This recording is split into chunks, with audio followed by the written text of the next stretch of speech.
Bonjour, je suis votre assistante sociale digitale. Mon rôle est de vous informer sur vos droits et vous orienter vers les organismes compétents pour vous accompagner et vous aider. Bienvenue dans cette vidéo. Avant de commencer, n'oubliez pas de vous abonner et d'activer la cloche de notification pour ne rien rater des prochains conseils. Likez et partagez cette vidéo au maximum autour de vous afin que les personnes soient informées de leurs droits.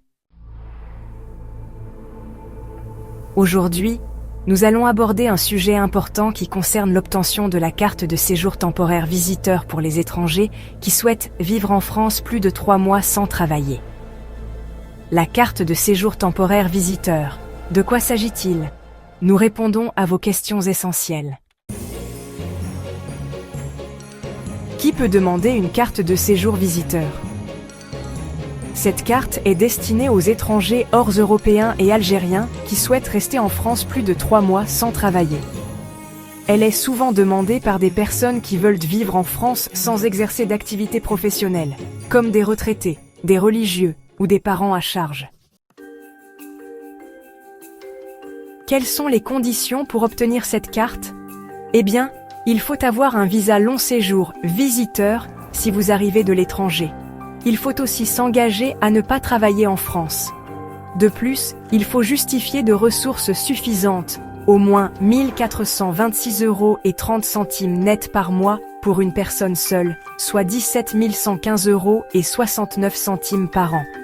Ces ressources peuvent être personnelles, comme une pension, des rentes ou des revenus immobiliers, ou bien provenir d'une personne qui vous prend en charge. Enfin, il faut disposer d'un logement adapté.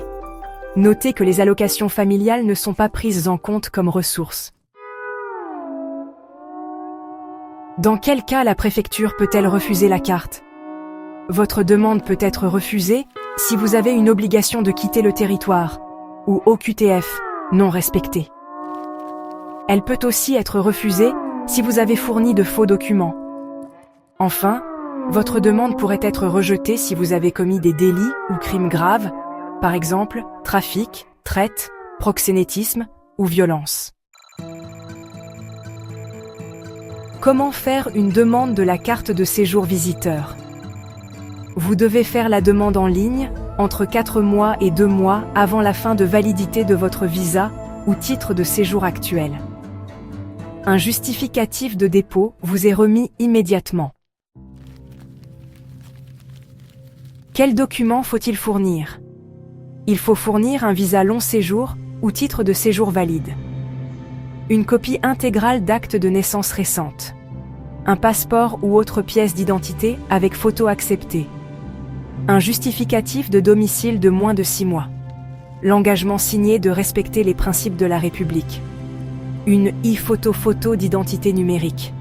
Un certificat médical de l'OFII à remettre lors de la remise de la carte. Les justificatifs de ressources suffisantes, attestation bancaire, revenus, caution, et ainsi de suite. Si une tierce personne vous prend en charge, il faut fournir ses justificatifs de ressources, une attestation de prise en charge et sa carte d'identité. Il faut également une attestation sur l'honneur de ne pas travailler, une attestation d'assurance maladie pour la durée du séjour, et enfin, le paiement de la taxe et du droit de timbre à remettre à la fin. Combien coûte cette carte? Le coût de la carte est de 225 € en timbres fiscaux, 200 € pour la taxe et 25 € pour le droit de timbre. Quelle est la durée de validité de la carte? La carte de séjour visiteur est valable 1 an.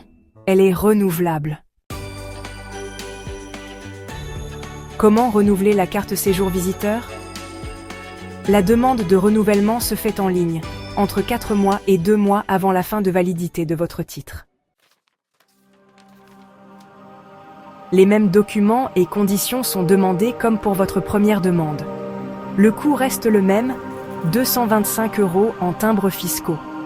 Si vous faites la demande en retard, hors cas de force majeure, vous devrez payer 180 € de droits de visa de régularisation en plus. Le renouvellement peut-il être refusé? Oui, pour les mêmes motifs que lors de la première demande. OQTF non respecté, faux documents, crime ou délit grave. N'oubliez pas de vous abonner pour d'autres informations et surtout partagez cette vidéo pour aider le maximum de personnes à connaître leurs droits. J'espère que cette présentation vous a été utile. Abonnez-vous, aimez et partagez pour aider un maximum de personnes à connaître leurs droits. À très vite pour d'autres conseils.